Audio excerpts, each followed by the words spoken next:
Hello, and welcome to the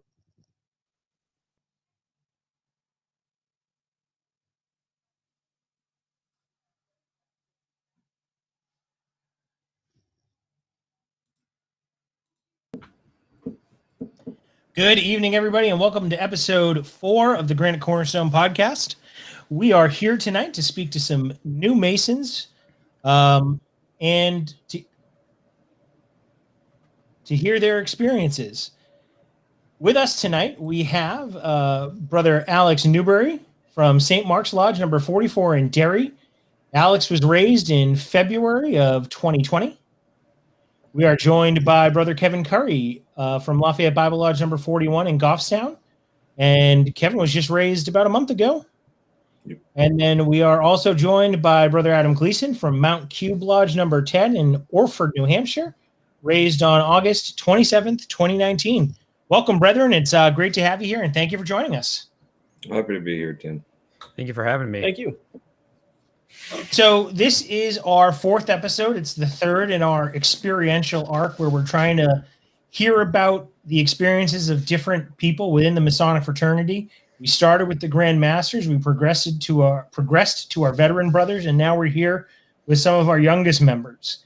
And part of what we wanted to accomplish today was to speak to you gentlemen and to find out how the experience you've had thus far parallels with some of those experiences we heard last month from our veteran brethren, and to see what it is that's driven you to the fraternity and is also driving you to continuing on and being active within the fraternity.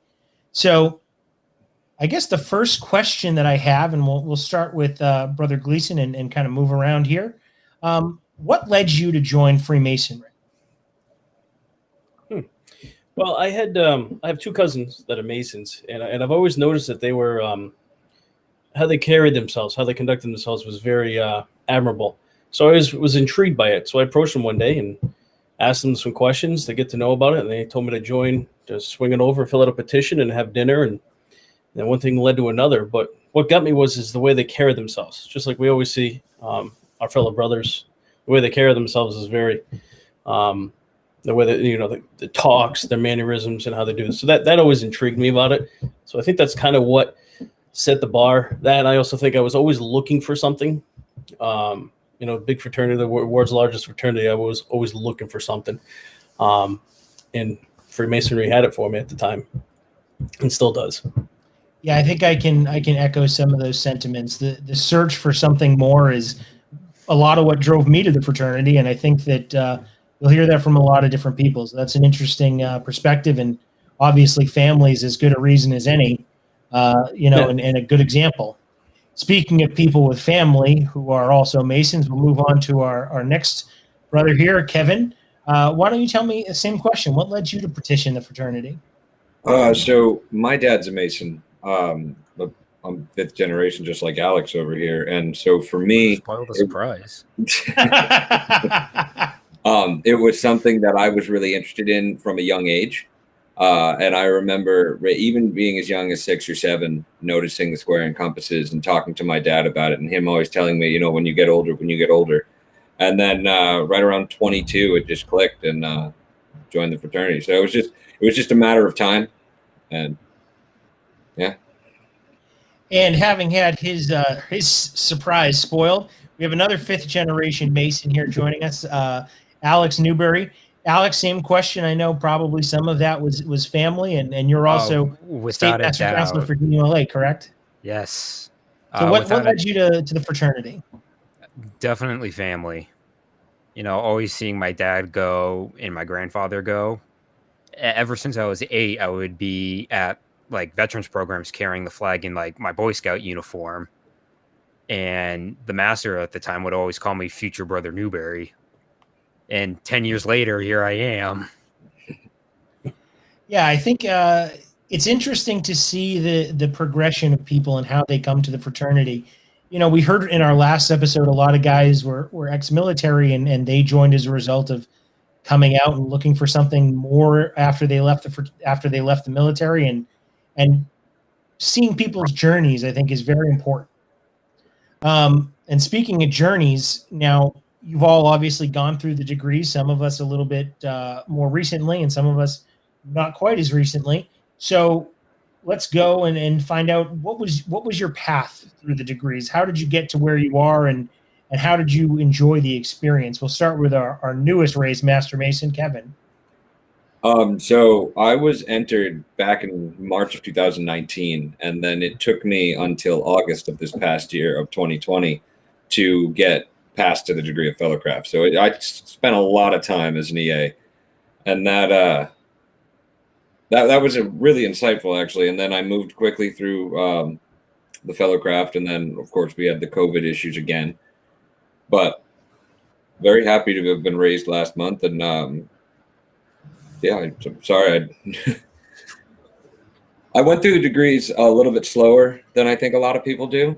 And that was really beneficial at the beginning, especially getting ready for the Fellowcraft, because I had spent a lot of time with that book. I had spent a lot of time with that degree in my head. And then to finally make that next step forward was really what I needed to do to dive headfirst into Masonry as much as I can. Yeah, I think for me, I remember a similar experience. Once you get up to the Fellowcraft, and that's the hurdle. And it seems like after you take your Fellowcraft, things do get a little bit easier, and you usually see those timelines shrinking. Now, that's one experience, and going on to our next youngest, I know for a fact that he blazed through the degrees. And without a doubt. So why don't you tell me about your experience, Alex? I was initiated in September, and then I quickly turned my proficiency. I was averaging about 2 months in between degrees. My longest gap was between my Fellowcraft and my Master Mason, because I wanted to wait after the holidays and not force the lodge into trying to schedule Master Mason between Thanksgiving and Christmas. But it easily one of the best experiences of my life going through the degrees. Now, you lived with your mentor. Yep. How did that make your experience? I would get up in the morning and he immediately, "Where's your book?" Just every time he saw me, asking where my book was. I've spoken to your father about that specifically, and that's the exact same phrase he used. I always said to Alex, "Where's your book? Where's your book?" Yeah, and I remember that's what his father did to him. Hey, it worked. I mean, do you still have your book? What's that? Do you still have your book? Yeah, they're in my drawer next to me. It's always a good thing. Yeah, I got all of them still. So, Adam, how about you? What was your experience like going through the degrees? Mine was a little different. I started my EA and Fellowcraft early in my younger years. So I started that when I was in my 20s, mid-20s. And then got married, had kids. Life happened in between.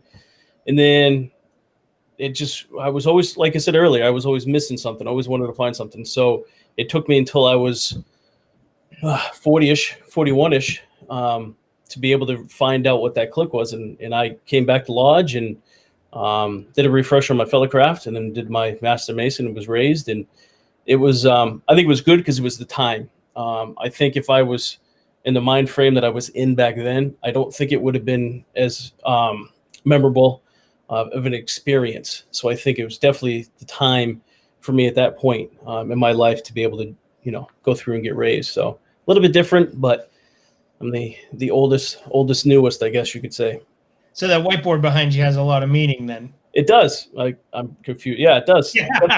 It's what I'm not used to it. Definitely waited time with patience. I mean, that says everything, right? We hear it all the time. And it happens to me all the time when I'm reading, usually when, trying to do some studying and all that stuff, which is very hard because we have so much that we want to know and get to knowledge of. And in the back of my head, wait a time with patience because it will come. And just like, being raised, I had to take some time off to clear my head and be in the right frame of mind. So for sure. So just listening to everybody's experiences, Adam, I would say that you probably had the least expectations going into the fraternity. But by the time you hit your Master Mason degree, you'd already had quite a bit of experience and exposure to the fraternity, maybe a while ago, but still within your frame of reference. How would you say your degrees met the expectations that you had? That's always a great question because when you think about it, when you're an EA or a fellowcraft, you don't know the degrees. So I guess your expectation is whatever you think it's going to be, right? I mean, I didn't read prior to, so I didn't, have any knowledge, in foresight. But what do you know? Your expectation is what you think of it is. And I mean, some people think it's this grand, robust thing. It's a small thing, whatever the person likes. I think that experience is the individual person. For me, it was fantastic. Even when I go see degrees, after being raised, they're all fantastic. I mean, all the brothers put hard work into it, time and effort into it, and they do a great, fantastic job. So my expectations, I mean, I'm not thinking that I'm going to be, moving into $1 million mansion, so it's one of those where it's a nice expectation to me. It fit my needs, what I was looking for sure. Well, so I'm going to put you on the spot here. This wasn't in the questions that we sent out before, but what was your favorite degree? That's always a tricky question. It is a tough one. It's a tough one. I'm going to say my fellowcraft degree was the best, and I'm only saying that because I was raised with another brother on my Master Masons, so it was different. If you're the only person going through it, it's totally different versus having somebody else going in there with you. So that was I think my fellowcraft was the best degree.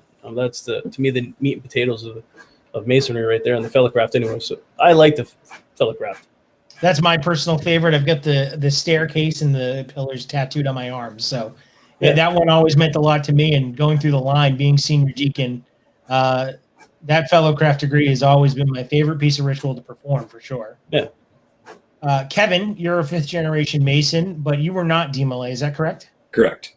So what was your level of exposure to the degrees, and how do you feel that they met your expectations before you joined the fraternity? Well, at least for the Master Mason, I definitely knew a little bit more than I should going in. And I think you're going to see that a lot when you have a generational thing. Well, maybe not, but my dad told me probably too much. But no, the degrees, I had no idea what the degrees were going to be like when I first went in. So the entered apprentice, I actually had a really, really wonderful EA history done. So I had Right Worshipful Hotchkiss, who's a member of my lodge, do that and do the middle chamber lecture for me. So I got lucky. I was spoiled with excellent ritual for all 3 of my degrees, but for those 2 in particular. And the fellowcraft, I'm going to parrot you guys. The fellowcraft is absolutely my favorite, but really not a contest, because as someone who wants to go into academia, I'd like to be a professor one day. That middle chamber lecture really goes deep into a lot of what I love about that particular field. And I don't know what I can and can't say right now, so I don't want to go too deep into it, but I think we understand. So, Alex, you are DMLA. You are a 5th generation Mason. You probably have more exposure to ritual coming into the fraternity than I would say anybody else. So what were your expectations, and how do you feel those degrees met those expectations?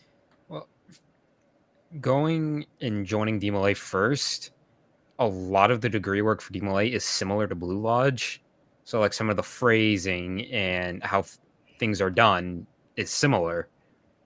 So starting my Blue Lodge degrees, I immediately saw some overlap. And then being curious, I also did research. So I also knew what to expect for the most part. Not everything, but a lot of the stuff I knew what was coming. Do you think the research you did was, in hindsight, something you shouldn't have done, or do you think it enhanced the experience? I don't think it hurt or enhanced it. The research I found obviously didn't go too much into it, but it was like, this is what's going to happen when you get there, and this is what's going to happen when you get brought into the lodge. Yeah, that's it's interesting, because I know when I joined, I read, I think, Freemason for Dummies and Complete Idiot's Guide to Freemasonry before I joined, and I think it didn't really reveal too much, but it did kind of give you a little bit of a prep before you got there, which kind of made things a little bit calmer for me, for sure, because I was coming in with nothing. So looking at your Masonic experiences so far, petitioning, joining, going through the degrees, something motivated you to keep going and to stick with it, and in Adam's case, to pick it back up again. As you're sitting here now, having been in the fraternity, I mean, Kevin for Master Mason for a month, or Adam for now over a year, what would you say your motivations are today compared to when you first picked up that petition, or in Adam's case, when you decided to come back? So let's start with Alex. Definitely getting out, traveling, and hearing other brothers' stories as to why they joined and what they enjoy from the fraternity. Yeah, I mean, I see you in Rising Sun pretty regularly, so Yep. Getting out and traveling is always a good thing. The day after my EA, I immediately went out and saw another EA degree for a visitation. Oh, wow. Yeah, I mean, I will say that going through the degrees, watching the degrees you've gone through, is a great way to reinforce it. And traveling is something that you can't get enough of in this fraternity. I've been to the Grand Lodge of Ireland. I've been to lodges in the Bahamas, and meeting brothers from all over is a really enjoyable part of this fraternity. It is.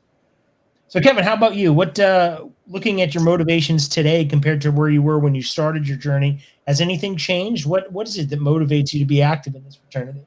Oh, definitely. I'm going to pair it, Alex. Definitely the traveling. I love going around the jurisdiction, as well as going down into our brothers in the South, Massachusetts there, and just meeting new brothers, seeing how Masonry differs from jurisdiction to jurisdiction. And because there's so many similarities that when there are differences, they really stand out, but generally in a positive way. And that's really interesting for me. So like when I was doing my lessons, my dad couldn't help me because the ritual's different, and he's a Massachusetts Mason. So, oh, yeah. So once I was raised, it was cool to actually sit down with the two books and go through and compare how they really are different.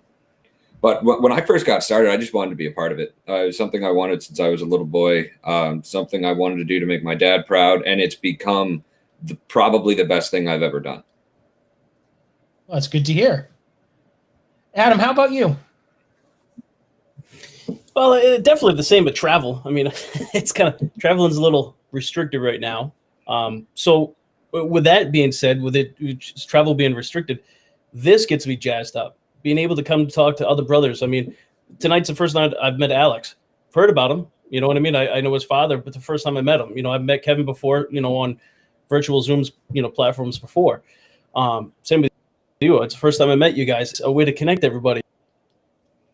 So to me, that's what gets me jazzed up, is this, being able to still have what we're going through now and still being able to educate and talk to people, the web, the interweb. So that's what gets me jazzed up. And the traveling does too. Scottish Rite, I'm a Scottish Rite, so that's definitely traveling all over the place, so it's that traveling's good, but it's definitely good on my gas mileage with this right now. So. Yeah, I'll tell you, I leased a car last December, and man, am I under my miles. It's a beautiful thing. It's nice. It's a good thing. So, I mean, let's talk about that. So, Adam, you had a little bit of exposure to the fraternity before this whole thing started. How has the pandemic affected your Masonic experience? Well, as much as it's a terrible thing, it's to me, you got to look at it's a glass half full or empty, right? So I think this is a good thing for the fraternity. We have an issue where we can't meet with the brothers, but yet we still can, overcome and adapt the issues that we have and be able to do stuff like this. Speaking back to when I first came in, there was none of this. This was you were studying. You would go to your mentors and study there, have a cup of coffee, go over your lessons and study. This, you can actually get out and actually broaden, meet people from different areas, or from California or Florida or wherever it is across the oceans, to be able to get more education and knowledge. So it's a totally different change, which I think is always definitely the better. So coming from where I was back back a few years ago, we didn't have this stuff. So I guess I can call myself an old man now because we didn't have that stuff.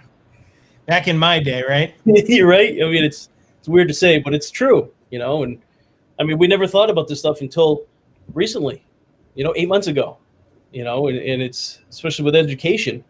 I mean, St. Mark's they were doing a virtual Zoom lessons. actually learning stuff, discussing stuff, having these one-on-one discussions. And you learn so much. You learn so many different views and ideas from everybody, because everybody's individuals. Yeah, I mean, Chris and I had talked about this podcast prior to the pandemic, but I think that the pandemic happening and the shift to largely online meetings has really enabled the fraternity to get a lot more open with each other and bring people into the fold who may not have been around to go to lodge. And I think that's a great thing that I've seen. Yeah, I mean, another thing too is the platforms. You got Facebook, YouTube. Everybody has that stuff. We can't go and visit every brother that hasn't been to lodge and go knock on their door and say, hey, you coming to lodge? List, we can post stuff so they can actually still see, hey, Mount Cube. I never knew where Mount Cube was. You know what I mean? Now it puts people on the map. And I think that's a definitely advantage of these platforms. Yeah, I mean, I said this to you when we were getting ready this evening. I didn't even know Orford, New Hampshire was a place. So now I've learned something today, and it does. It exists. Maybe I've got to take a drive up there. Come on up. It's fun. It's a good time. I will say we have a note from Right Worshipful Scott Newbury in the chat saying St. Mark's online education sessions will be back after the first of the year. So for anybody who's interested in what Adam was just talking about, reach out to a brother for St. Mark's and find out what's going on. Alex, pandemic. You got raised in February. I got raised right before everything shut down. Probably looking forward to a year of travel, being a Master Mason, experiencing Masonry, and experienced a halt for a while there and Yep. traveled a little bit since. But why don't you tell me about your experience going through the pandemic as a brand new Master Mason? My opinion of going through the pandemic right after I was raised, it definitely unique. I was really eager to travel, and then I couldn't. In the swap to Zoom and the live streaming and all that, I think it strengthens the fraternity because it proves that we will communicate no matter what happens. Yeah, it's interesting. I've had several Zoom meetings. I've done my stated meetings in Zoom the last couple of months. But prior to that, we had Zoom and we had people showing up who I hadn't seen in years. And as a result of the pandemic and the changes going on with our lodge schedules, my lodge has reached out to every member to the best of our ability and talked to people who we haven't heard from in a decade. Swapping to online, you're able to connect with the brothers that say like moved to Florida or moved across the country. You're able to hear from them now. And I agree with both of you and what you said. I think that it's been tough, sure. It certainly made an impact on what we want to do as Masons, but I think it's done a lot of good things for our ability to meet and come together and discuss things with people of varied opinions all over the world. You see it in the Facebook groups and you see it online every single day. So, Kevin, you have probably been the most impacted out of everybody because you were just an EA when this started, right? Yep. So your fellow craft was in August. Your Master Mason was in November.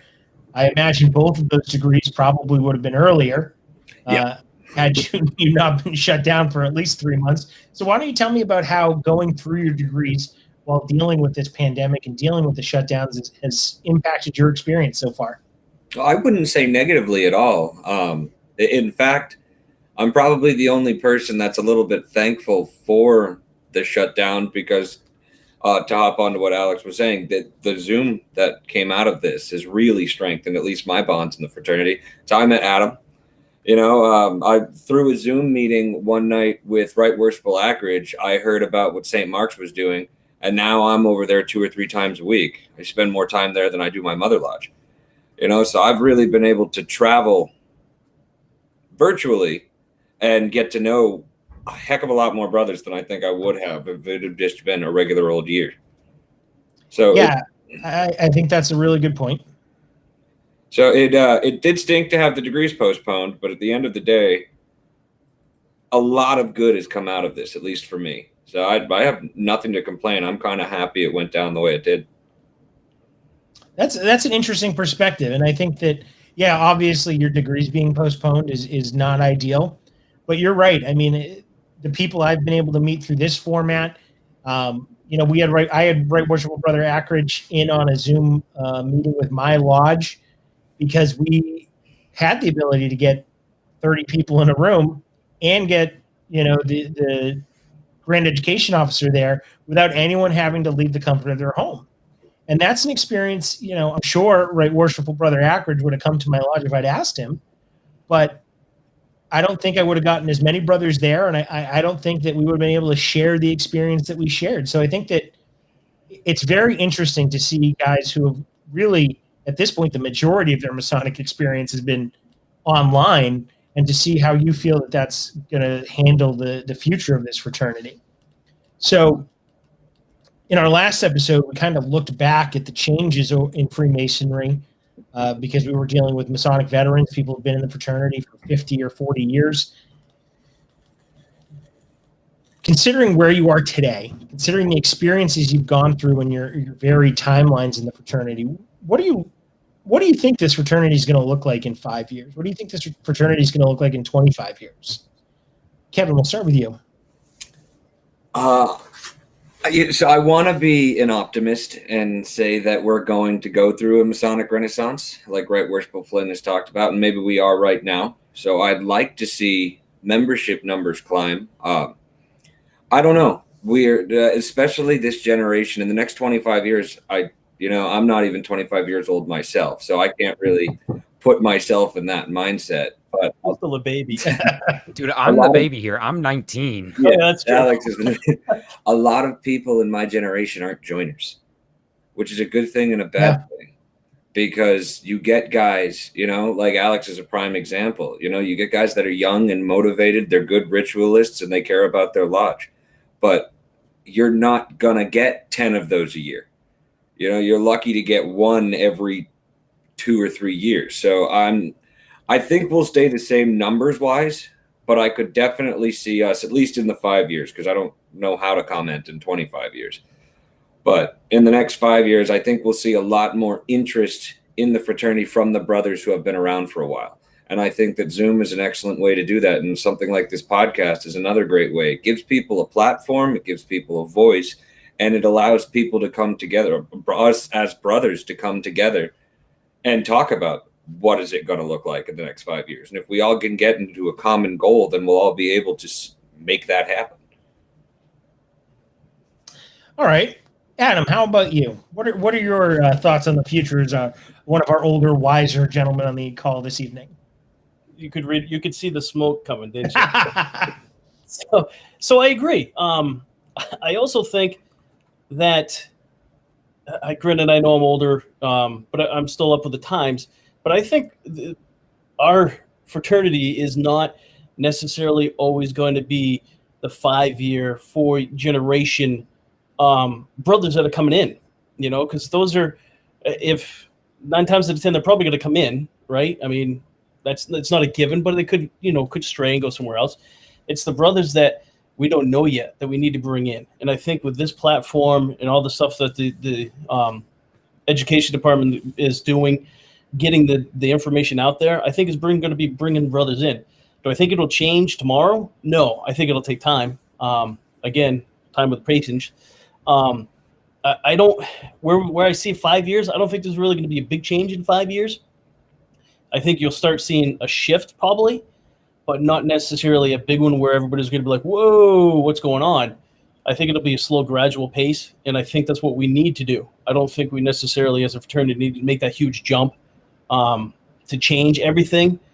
I think we need to do it slowly and work together and actually bring brothers in that we need in the fraternity. And I think that's what it is. I mean, a lot of brothers or a lot of people out there are looking for, the good old boys. Let's drink whiskey and smoke cigars. Awesome, we can do that, but there's also another side of it too that we need. We don't necessarily want to just have all those people coming in, and we don't necessarily want to have the esoteric people all coming in. We need to have a mixture of both. And I think with these platforms, we can do that. Different backgrounds. We can have a podcast and have some whiskey, have a cigar, do whatever it is you need to do, and still talk about esoteric stuff.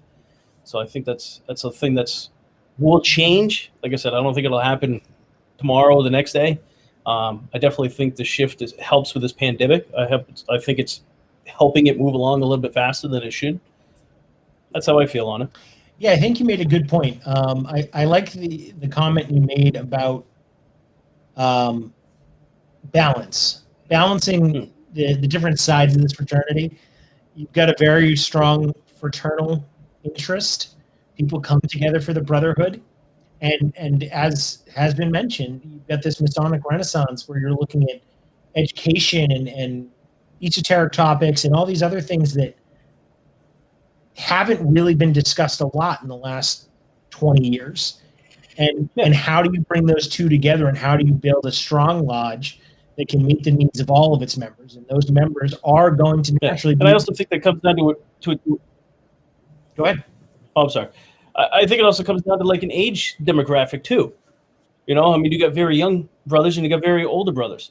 You know, and it's one of those, we see it all the time. Is it's you see the same people always there. You see the same older brothers that are there, and they came from a time where it was a very fraternal, about the meals, about getting together, the camaraderie. You know, and then now you have a certain middle generation that's kind of in the middle. Then you have the younger guys that I'm seeing that are more esoteric, and I think like just balance, getting them all together. I mean, it's we learned so much from the older, the older generations too, just as much as we learned from the youngers. You know, it's definitely a mix. But there's a huge demographic on definitely, I find an age, and I think that's not a bad thing. But it's slow. Yeah, I agree with you. Alex, how about you? What do you see the fraternity shaping itself into? To piggy off what Kevin said, I definitely see membership rising, because I think that later on in the future, people are going to start looking for something that's bigger than them to join. And I think the fraternity is perfect for that. And I don't see Zoom and everything going away, because this has proven that this is a solid way of communication for us. Yeah, I mean, I think the Pandora's box has been opened when it comes to this.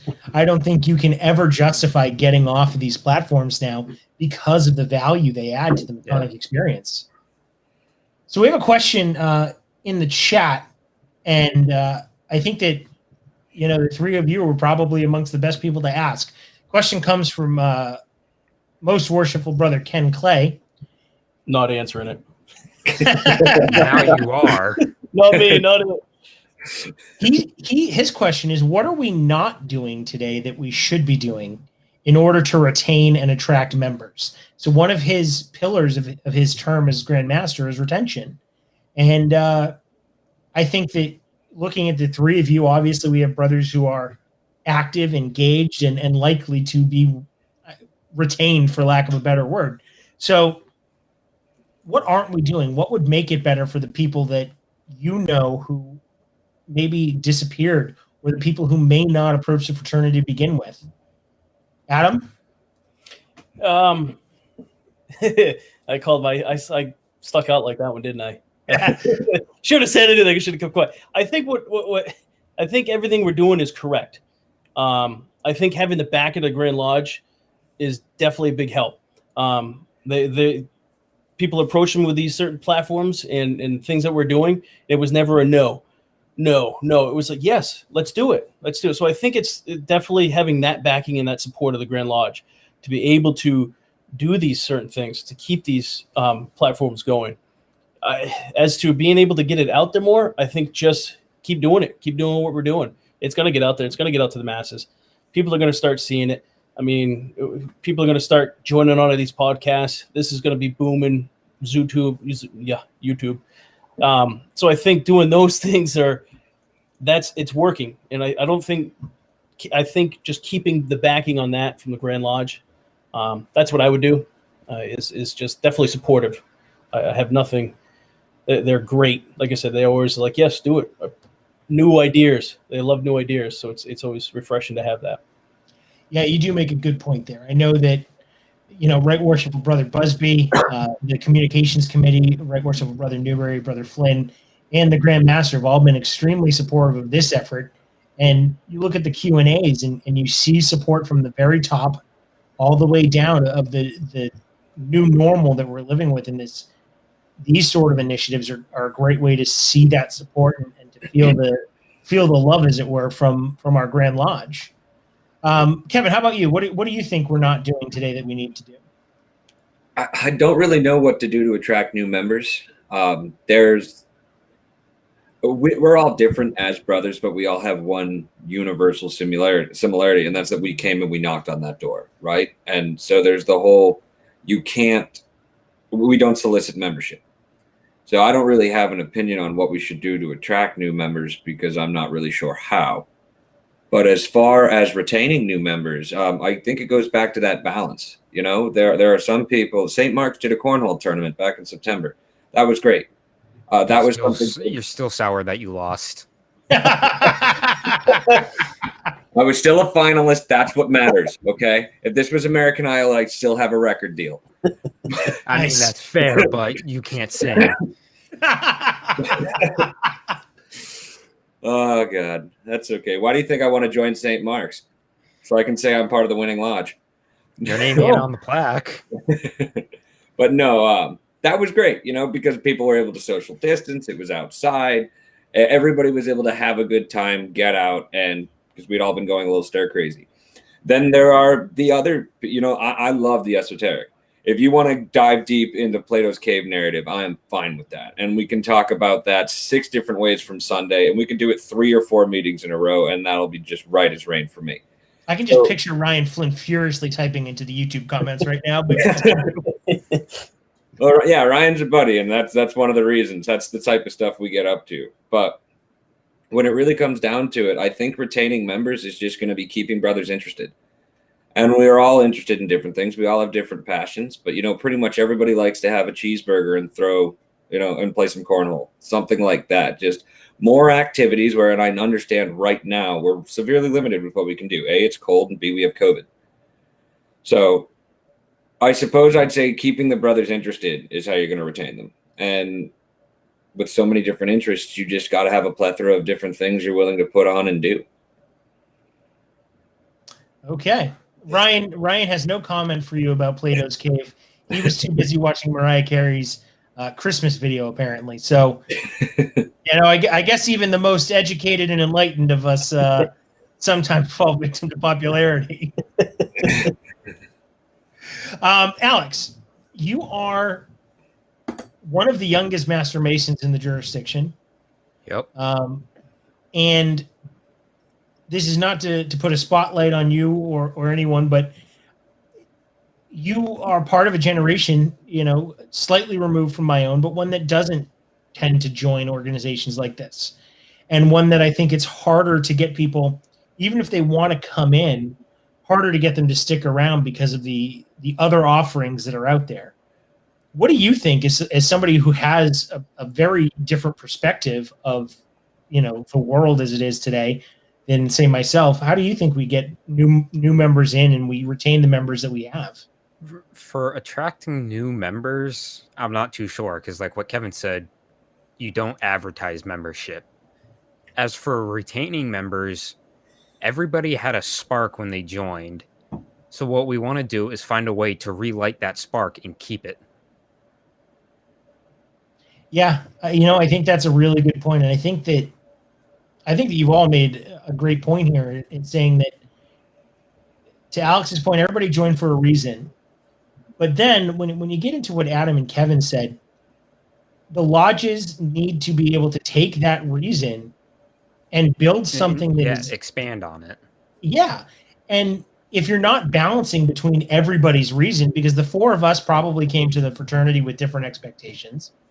And if we were to sit in lodge together, maybe one night my needs aren't being met for what I want out of a lodge experience. But at the same time, I can't be that guy all the time. Neither can you. I think that it's okay for me to have a meeting where I learn somebody else's perspective, and then next time we learn mine. And I think that balance is really a key issue. And I think that, you know, when you look at retention, I know as somebody who's been a Master Mason now for 12 years, it's tough. I've seen a lot of guys who have a spark. They knock on the door. They're gung-ho. They're even gung-ho through all 3 degrees, and then they're gone a month after their Master Mason degree, and I never see them again. So I think that you all bring up some great points, and I hope that the lodge officers who are watching and the masters who are watching take note of it and understand how to build a profile of activities for their lodge. When you guys look back at what you've done so far, be it as a Master Mason or in the journey, what do you think is the moment that you enjoyed the most out of your Masonic experience so far, Alex? That's easy. The moment I first knocked on the door. When that door opened, every thought I had went out the window, and I just immediately knew I was going to enjoy the journey. All right. Kevin? Middle chamber lecture, without question.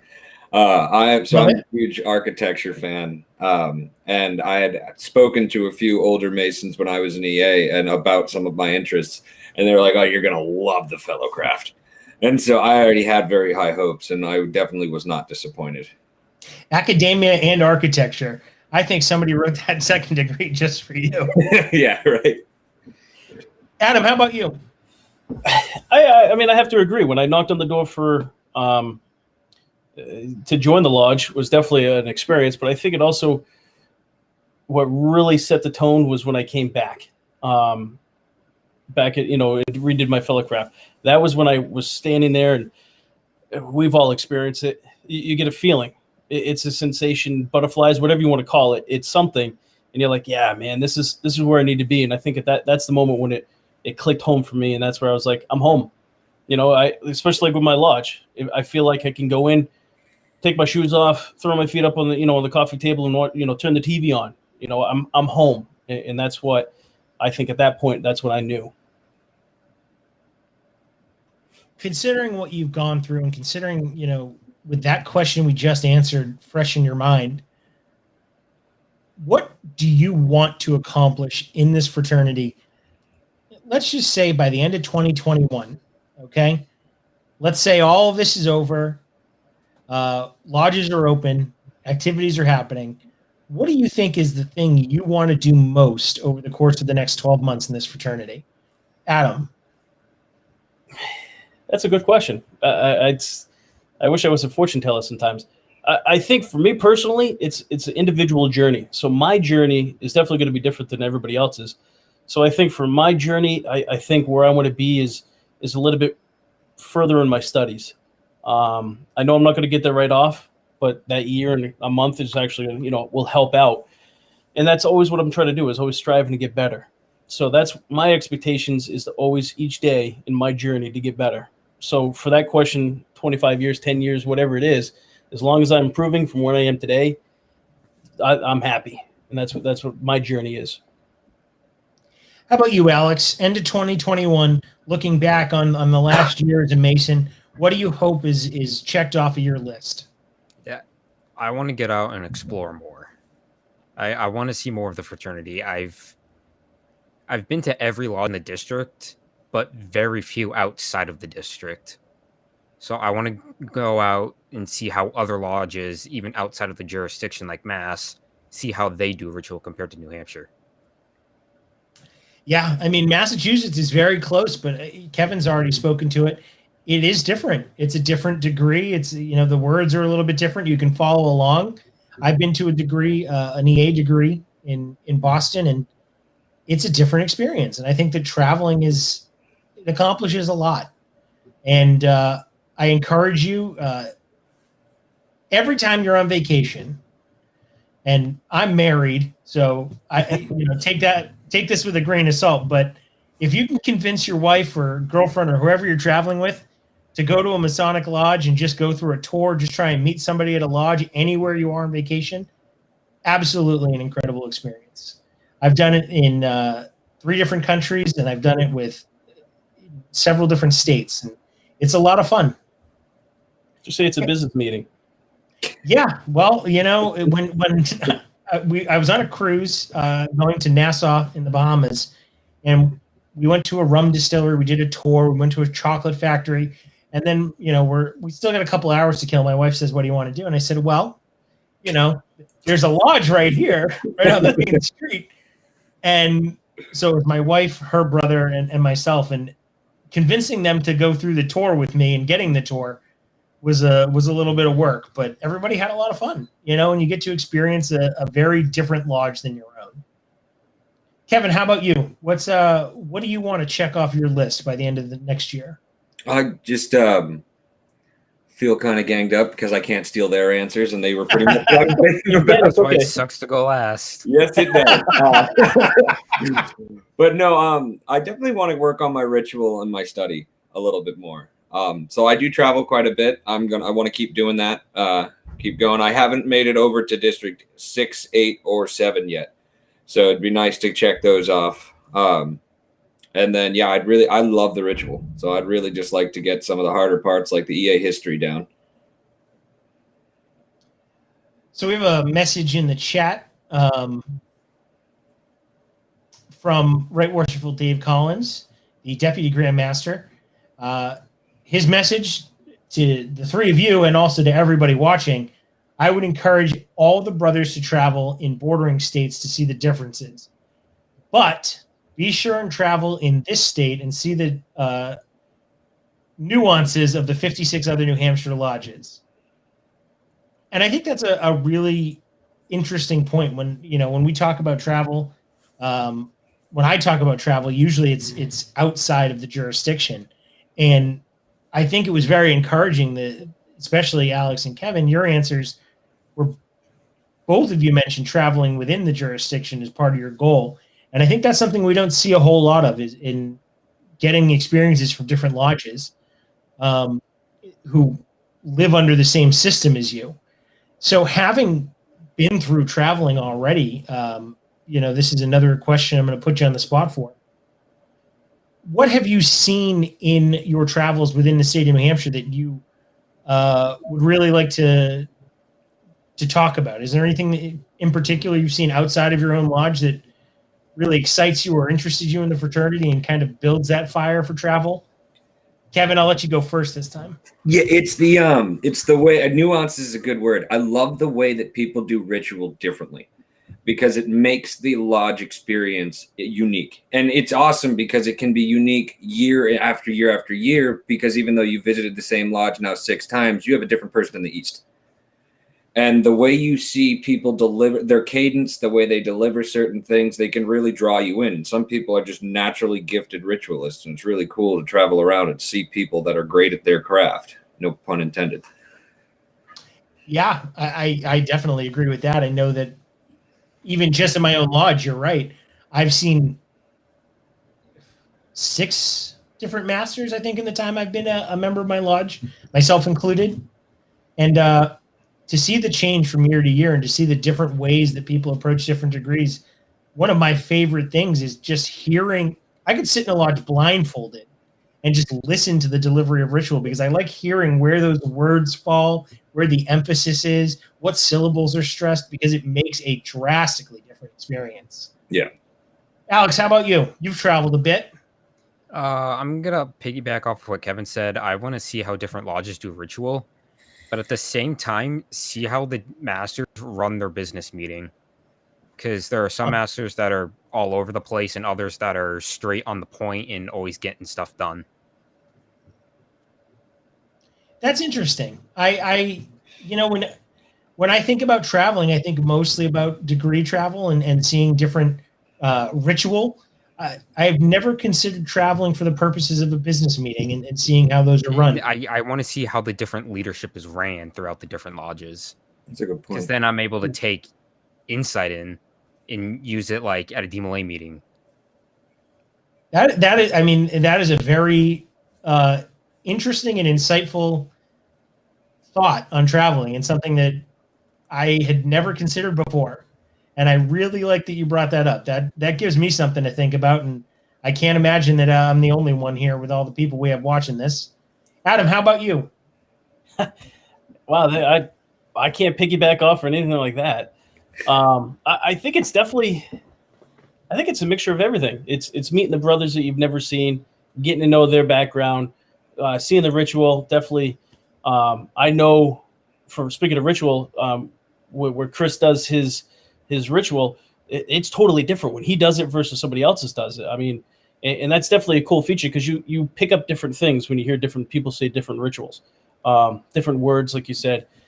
So definitely traveling, and by all means, you guys definitely have a warm seat up in Mount Cube. I know it's a long drive for most of y'all, but feel free, come on up. And that's what's nice about travel is we can go to I can go down to you guys' lodge, and feel right at home, and you guys can come up to wherever and feel right at home. And that's the brotherhood. That's the fraternity. That's what travel is all about.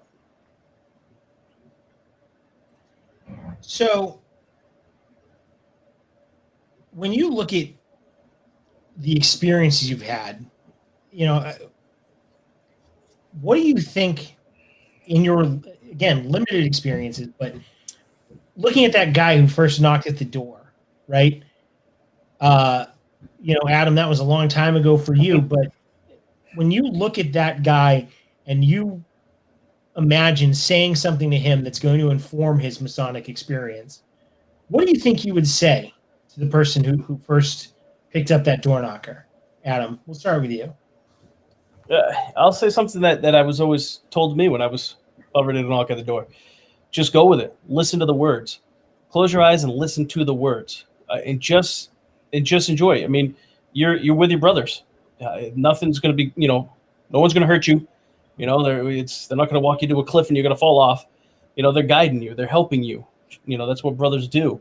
And just listening to the words. And that changed everything. That changed every time I went through a degree. Just listening to the words definitely changed it. Let it, soak in and just retain all that stuff. It was definitely, if I didn't listen to the words and I let my brain go, as some brothers know, I'm a scatterbrain. I'm all over the place. So actually being able to focus and listen onto the words, it was 10 times better. I saw Kevin kind of nodding along when you said that. And it's interesting, you and I are so relatively geographically distant within this jurisdiction, Adam. And I had given to me the exact same advice. Just listen, close your eyes and listen. Yep. And the fact that piece of advice is so pervasive in the fraternity, I'm sure we could probably ask a guy from California, and he'd probably say that he heard the same thing at probably his first degree. At first minute, he was ready to just knock on the door. And I think that's really interesting. And it's not something I'd considered before, but apparently it's universal. Kevin, how about you? I have to piggyback. It would have to be the listening. For me, I remember being so anxious for my first degree and then finally knocking on the door and going in. And then when we get into the second section and you start getting into the history or the EA's history, that I wish I was able to hang on to that a little bit more when at first, because there's so many big words, so many things so are much coming to at unpack from it. Yeah, there is. And then I'm a little bit of I have a lot of trains out of the station at the same time. So I'm trying to I'm like, oh, okay, well, that means this. And let's put these words together. And by the time I've thought a little bit about what he said, it's been 5 minutes. And now I wasn't paying as much attention as I should have. So just to take it a little bit slower. I was very excited to rush to the Master Mason. And now I find myself going back, and I did spend 2 months as a fellowcraft, almost 3. But now I go back and I think to myself, like, okay, I spent a lot of time on the EA. I really got a lot by spending a lot of time on that step. Maybe I should have spent a little bit more time as a fellowcraft and tried to unpack that a little bit more. Yeah, I think that is advice that I know when I joined the fraternity, that was advice you didn't hear very often. Take it slow, take it slow, take it slow. That is the one thing that you hear today that I think is most impactful, because there is so much, as Alex just said, there's so much to unpack from those degrees that you go through. And getting through it in a month is, you can probably learn the words if you're really good at memorizing things. You're not going to learn the meaning. There's no way you're getting the meaning. None. And, the education committee is doing a great job at putting together degree workshops. And I encourage everybody to take a look at those, because I know for a fact that having sat in every office in my lodge, having gone through all the degrees, having shepherded brothers through their degrees, I know there's parts that I don't get. And every time I hear as a second district Mason, every time I hear Ryan Flynn open his mouth about a degree and the meaning, I learn something new. And I think that's an experience that a lot of lodges have probably robbed new brothers of in some ways by encouraging a very quick pace through the degrees, because it just doesn't give you the picture,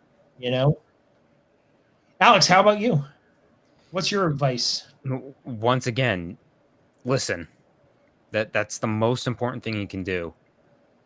And another thing is really trust your leader when you're brought into the lodge. They're there to help, and they're not going to let anything happen to you. Well, you were able to do that easily. Wasn't it your father for all three of your degrees? It indeed was my father for all three. All three. Wow. Okay. That's good. I mean, you're right. It trusting the guy who's got your arm is important, because I think that's an allegory for all of the Masonic experience. When you look at what you're going to be experiencing over the course of your career in Freemasonry, trusting the guy who's next to you is of paramount importance. And I think if you couldn't trust him, you wouldn't get through all the degrees. Yeah, you're absolutely right. And I think that's, we say it's part of what we tell new brothers, but it's something that you don't really understand. And I think you truly don't understand until you've been a Mason for a little bit. Implicitly trusting your brothers to the degree that you should and have to going through the degrees is not easy for everybody. And it's something that we really need to make sure that new brothers are comfortable doing. So I think that's a really good insight. So we talked about your past. Let's talk about your future. Adam, you mentioned this question when we were talking earlier. And so I'm going to let you start. You're sitting here as a 1-year-old Mason, 1 year and 4 months almost. I'm going to ask you today to put a message in a time capsule, right? And I'm going to ask you to open it when you've hit your 50-year birthday in the fraternity, when the Grand Master's there to give you your medal at the Veterans Program. I want you to open that letter and I want you to read it. What is that letter going to say? That's a good one. I don't know what I would want to tell myself. I mean, we asked the question when we're now, if I knew, if we have kids, why don't you listen to me? I think if I would, a letter in the time capsule, I would say, enjoy the moment. Take your time, wait a time with patience, and just enjoy it. Meet new people, meet new brothers, and just enjoy it, and just go with it. It happens over time, and I hope I'm still in the fraternity in 50 years and I can dig that back up, and who knows where I'll be, where I'll be and where in the line of the lodge I'll be. I hope I'm a mentor and helping do stuff, but who knows? We may be in a different realm in the future then, I mean, we may be in spaceships or something. I don't know. No, I'm just kidding. I don't know. That's a very good question. I think about that all the time. I mean, I don't know. That's a good question. No, I guess I haven't answered that too much. It's a tough one. And I think that, it's very easy to look back and tell younger you what you would have done. And we asked that of the guys in last month's episode, but for those of us who've sat in lodge and experienced Masons as they go through their journey and what a 50-year Mason looks like or acts like, I think that there's a lot of value in what the new guys have to say. And, sometimes we may feel that we're not listened to as much based on our relative youth. And I think that, to frame it a little bit differently is what does that, new car smell of this fraternity, how can you put that into a letter and really encapsulate that message, right? So, Alex, what do you got? I would definitely say get involved and stick with it no matter what. Because if you can stick with it, you're going to create once-in-a-lifetime memories with your brothers and with your lodge. Kevin? Remember who helped get you here. and pay that forward. I've been very, very lucky in the men that I've had as mentors in this fraternity. And if there's anything I can do to pay that back and pay that forward out of respect for these guys, that's what I would want to be doing. As somebody who has been a Mason for 12 years, certainly not 50, but that is a lesson that I think is forgotten all too often. Every one of us had a team of people behind us when we went through our degrees, and remembering the impact those individuals had on you and understanding the ability you have to make an impact on the new guy knocking at the door is important. And I think that reflection, hopefully by the time you're a 50-year Mason, you don't need that reminder because that's the role you've been living. But I think it's a good wake-up call to say, if you haven't been doing it, give back. And I think, so the Grand Master's put another message that I'd like to share with you three. He says, our proud craft is honored to have these three men amongst our roles. Whether you're new to your Masonic journey or well down the path, always remember to always be willing to learn, perfect and understand your ritual, and always look for ways to help others. So, that echoes perfectly what you just said, Kevin. And I think that you three are in a unique position now to craft your journey moving forward and to really make of the experience of being a Master Mason what you want. And I think it's great to have you here. And I think that that's going to do it for us tonight. Before we sign off, do any of you have any closing remarks? We'll start with Kevin. I'm just really pleased to be here. So thank you for thinking of me. And this is a great platform, and I had a great time tonight. Alex?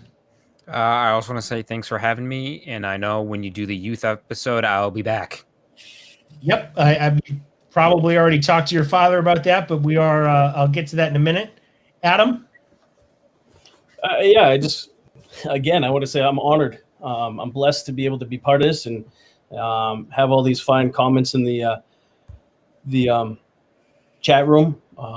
So it's always good, and I look forward to the next episode that you guys have.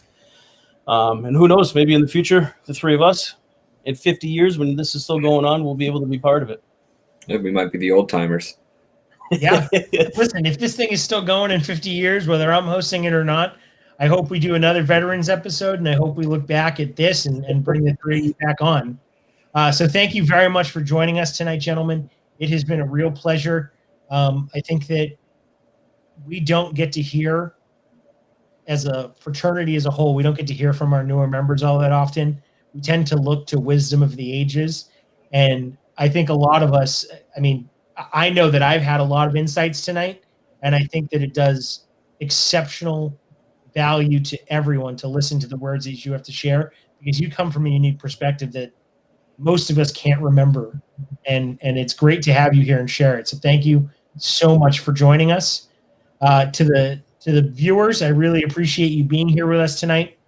Just wanted to let you know that this is ending what we're calling our first episode arc. We are planning some more episodes in the future. As Alex has mentioned, we are looking at some episodes that may focus on the appendant bodies, the youth organizations. And I think our next set of episodes, we're looking to discuss the initiatic process, the way that members come into the lodge and the experience that they receive as they join the lodge. And we're looking forward to delivering that content to you. And we'll see you all, and we'll get a schedule out, and we'll make sure that we post on the Facebook pages the schedule. And thank you all for joining us, and have a great night.